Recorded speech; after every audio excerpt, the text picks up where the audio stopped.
I thought this day would never come, but Julian Assange is finally going home after being confined by the government for over a decade. First in exile in the Ecuadorian embassy in the UK, where he spent nearly a decade, and then in a UK prison where he spent the past 5 years. Here's the first footage of him as a free man.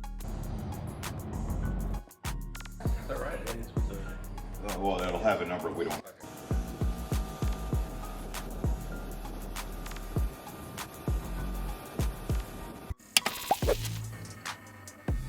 I'm not a financial advisor. Welcome to the channel. I'm your host, BitBoy, and today we're going to take a bit of a detour from our political series and our finance series to cover a special breaking story: the surprise release of WikiLeaks founder Julian Assange.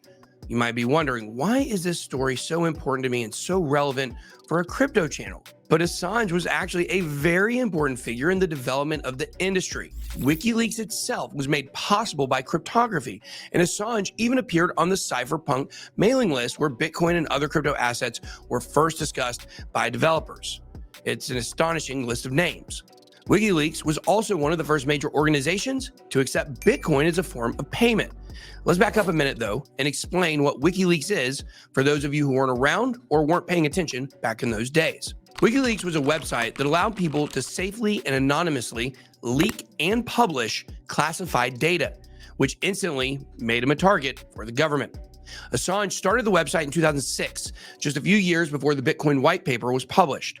Within a year, Assange was public enemy number one because WikiLeaks was challenging the power structure in a major way.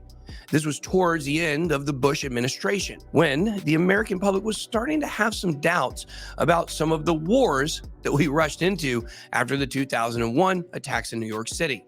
The most damning piece of evidence to come through WikiLeaks was a video called Collateral Murder, which showed civilians being shot by one of our helicopters in Iraq. This made the war even more unpopular among the public, and it caused an uproar in DC. They hunted down the leaker, Chelsea Manning, who spent several years in prison for getting a presidential pardon at the tail end of the Obama administration. But they had a harder time with Assange because he wasn't under military control. He was technically a journalist, so he had a lot more rights, or so we thought. They had trouble bringing any charges against him at first, and there were a lot of debates about whether news publications could be held criminally liable for publishing leaked material. Then out of the blue, two women from Sweden came forward with accusations about Assange, and the country asked for his extradition. This is when he took refuge in the Ecuadorian embassy, which hosted him for years. He said that he was taking refuge in the embassy instead of facing the charges in Sweden because he knew that the authorities in the US wanted to get their hands on him. Those charges against him, well, they were eventually dropped completely. But by then, he was already being charged under the Espionage Act in the United States for sharing government secrets. Now, considering how all of this went down for both Assange and Manning, it's pretty easy to understand why Edward Snowden immediately flew someplace he would never be extradited from when he blew the whistle on the NSA years later, a true hero. WikiLeaks and Assange actually helped him during his escape, even though his documents were published through the mainstream media by the journalist Glenn Greenwald. Assange continued to operate WikiLeaks and advocate for himself from the Ecuadorian embassy in the UK. But it wasn't really the same anymore because people were afraid to leak anything.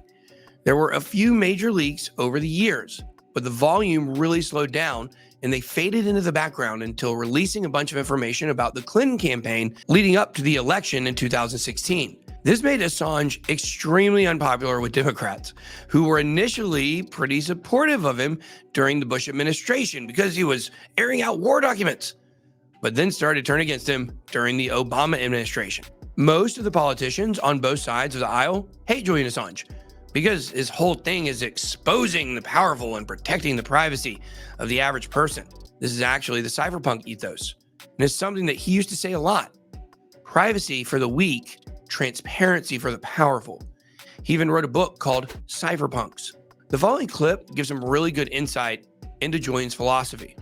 The internet has become the greatest threat to human civilization that we have ever known.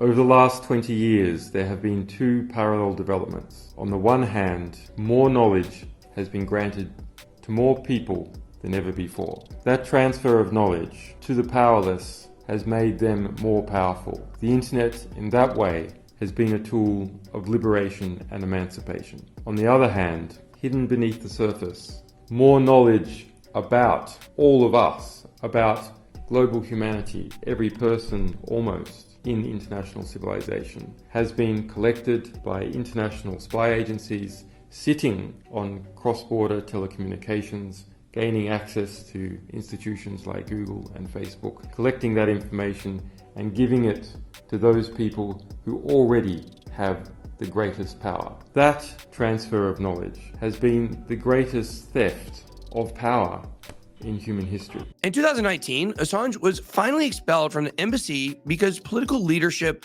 was changing in Ecuador, and they were much more friendly with the US than the previous administration.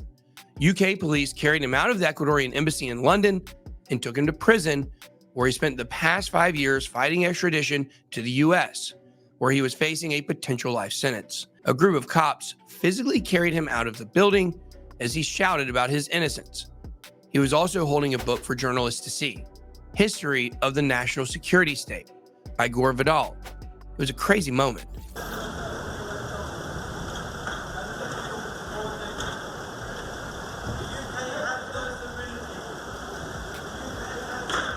Now, after all this time, Assange is cutting a deal with the US government where he will plead guilty to a felony espionage act charge of conspiring to unlawfully obtain and disseminate classified national defense information. There's only one catch though. The government is charging him over $500,000 for his ride home. They wouldn't allow him to fly commercial, forced him to take a charter flight, and now they're charging him a massive expense for it. His wife is asking supporters for donations. I'm sure this will end up being covered quickly though, because he has so many supporters around the world. Assange also has one more court date this week, but that is expected to be just a formality. It's a crazy story. I don't know if it's over. That's all I got. Be blessed. BitBoy out.